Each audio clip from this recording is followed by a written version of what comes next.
I think it's great to be at the age where I am, to be doing what I am at the age that I am. There are certain pros and there are certain cons.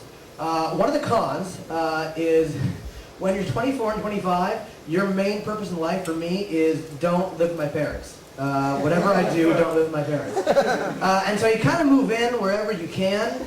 To give you an example, I live in a one-bedroom apartment with a roommate. I sleep on a mattress on the floor between the bookshelf and the living room and our pile of dishes.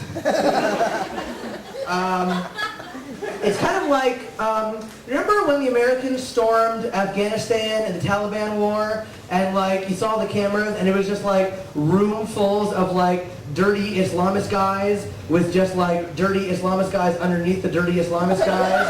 That's kind of my living situation right now. And there are other pros and cons being, you know, this kind of age, and college is one of them. I loved my college experience, and there are a couple of, you know, again, there are pros and cons. If you have a good roommate in college, college rules. If you have a bad roommate, college blows balls. Which for me, not a bad thing. But for most people, an unpleasant experience. My last roommate that I had in college sucked. I got into college the first day, I got in the room, and this kid, no kid, he's got to be 5'9" and 90 pounds. And he's got a ponytail just going down his back. I'm like, oh, this is like Dungeons and Dragons Central. And so he's on his computer. He's like, click, click, click, click, click, with his back facing. He's already set up his desk, so his back is facing the door, so he doesn't have to encounter any kind of new life that enters the room. So he's clicking and clacking, I walk in. I'm like, hey, how's it going? Click, clack, click, clack, click, clack. Fine. Click, clack, click, clack, click. Really? We're doing this now? All right. So like, I try to be friends with him. I try to have his level of conversation. Obviously, we're not going to talk about anything like outdoors. So like, I try to do something. So I try to get down to his level. I'm like, oh, you're using Linux. That's cool. Click, clack, click, clack, click, clack. Yes. Click, clack, click, clack, clack. No kidding, that was the last thing he said to me for months. I tried to instigate conversation. It was like talk. The Berlin Wall would say more, actually. The graffiti at least would speak back to me. This guy, like nothing. And so I became pissed. Like, if I'm living with someone, they have to talk to me. That's just the rule. That's my rule. They have to talk to me. And so, like, eventually I stopped being nice about it. And I was like, okay, if you're not going to talk to me out of friendship, you're going to talk to me out of fear or horror, okay? You're going to speak to me. That's just the way it is. So I started out small. I'm like, if I walk around in my underwear all the time, surely he has to protest. So like, not just when you wake up in the morning, like I get home from class and be like, oh, 3 o'clock in the afternoon, zip, zip, zip, how's it going? All right. Doing the dishes, calling people on the phone. Hi, how are you? God damn it, all right.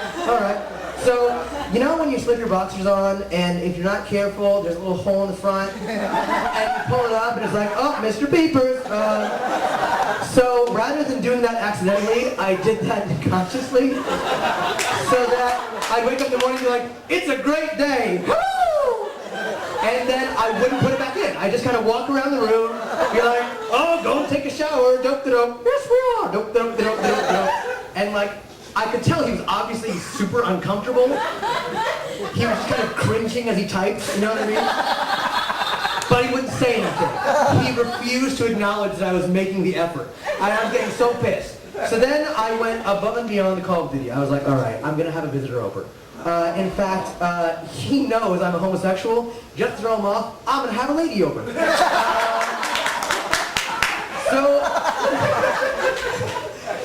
In retrospect, I probably should have told this girl I was gay.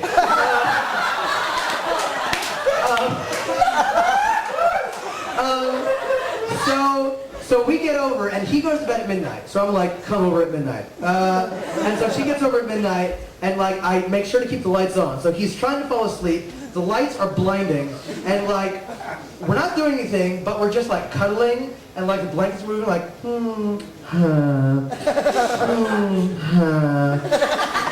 and he's just a lump. I'm like, fuck you. So then I'm like, all right, come back tomorrow. So she comes back tomorrow. And I'm like, all right, forget it. I'm hitting the double. We're going second base. So we get down and dirty, and we start doing stuff, and like, the whole time, I'm really interested in him. I'm just watching him. So I'm like, yeah, yeah, I like that. Come on, yeah, fucking wake up, yeah. Vagina was up here, apparently.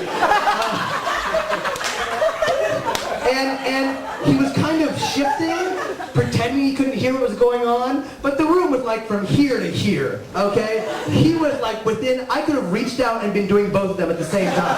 Obviously, he knew what was happening. So I was like, oh, fuck you. So I'm like, all right, forget it. Code red. I'm like, hey, wanna have sex? Yes. Yeah! So like, we start doing it, and I'm not loud in bed, for most of you who know me. I'm not loud in bed. I was unnecessarily loud. I was like a rally. So we're doing it, and I'm using phrases that are ridiculous. I'm like, yeah, we're totally having sex. Yeah! Oh, fucking having sex next to my roommate. Woo! And like, I could now see his whole body just like kind of convulsing. Like, no, it's not happening. No, it's not happening. Then speak, motherfucker, speak. Nothing. God damn it. Nothing. Absolutely fucking nothing. I've driven myself crazy at this point. So I'm like, all right, fine. So I'm like, all right, box of cornflakes on his bed, waiting for him to come home, jacking off on his bed. All right. That's right. If you've never had the experience of having your roommate pouring a box of cornflakes and jacking off on your bed before, that'll make you speak, right? You would think. So there I am, pouring the box of cornflakes, doing this, just waiting, yeah. I give him the creepy eye too. Yeah, welcome to college, motherfucker, welcome to college. And I'm waiting, sure enough, the door opens, and I look at him, and he just looks at me, and I look at his mom.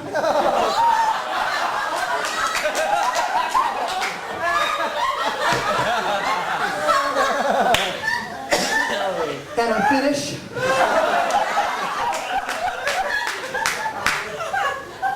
And you know what his mom said? Nothing! Not a goddamn thing! I'm Boudreau, that's my guy.